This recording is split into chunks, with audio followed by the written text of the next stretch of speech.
Je vous invite là où vous êtes à trouver le passage biblique de Proverbes chapitre 19, le verset 21. Il y a dans le cœur de l'homme beaucoup de projets, mais c'est le dessein de l'Éternel qui s'accomplit toujours.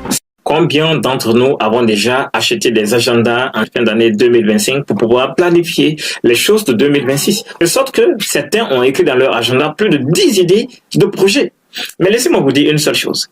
Déjà, dans cette première semaine de 2026, il y en a déjà qui ont échoué lors de leur premier projet. L'idée du premier projet vient d'échouer lamentablement. Et d'autres sont déjà à leur deuxième idée de projet. Et c'est encore catastrophique. Ce n'est pas le fait d'essayer maintes fois qui compte. La question est de comprendre, est-ce que la vie que vous menez, c'est votre vie à vous? Ou soit, c'est la vie de quelqu'un d'autre?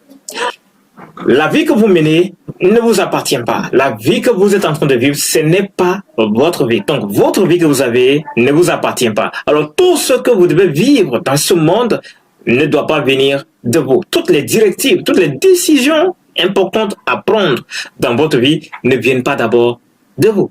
Celui à qui appartient cette vie va vous dicter des choses à faire pour que vous vous sentiez heureux. Et c'est alors que vous allez marcher dans ces choses que vous allez réussir. C'est à Dieu qu'appartient la vie que nous avons.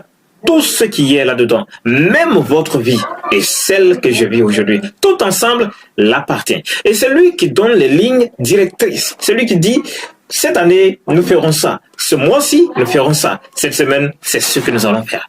C'est à lui de décider. Ce n'est pas à vous de décider. Mais si vous décidez chaque fin d'année pour dire, en 2026, je ferai ça. Je note ça dans mon agenda. C'est moi qui décide de faire ça. Je mettrai mon argent dans ce domaine, dans ce secteur. Alors, c'est comme si vous étiez cet employé qui décide de faire ce qu'il veut au bureau en tant qu'employé dans le cabinet. Alors, le directeur sera obligé de vous renvoyer, ce directeur pour nous qui est Dieu. Il sera obligé de ne pas exaucer le projet que vous avez.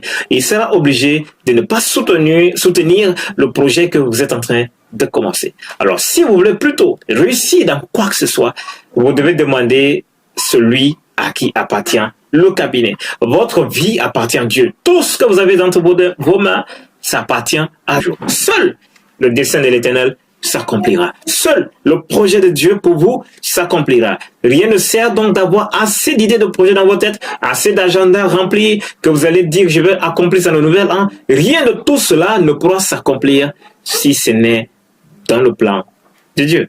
Est-ce que cette vidéo vous a apporté quelque chose de bien? Et si c'est le cas, n'hésitez pas à partager à quelqu'un aussi qui pourrait être béni comme toi et moi. Laissez un like et abonnez-vous si c'est votre première fois de tomber sur notre chaîne. Que Dieu bénisse abondamment.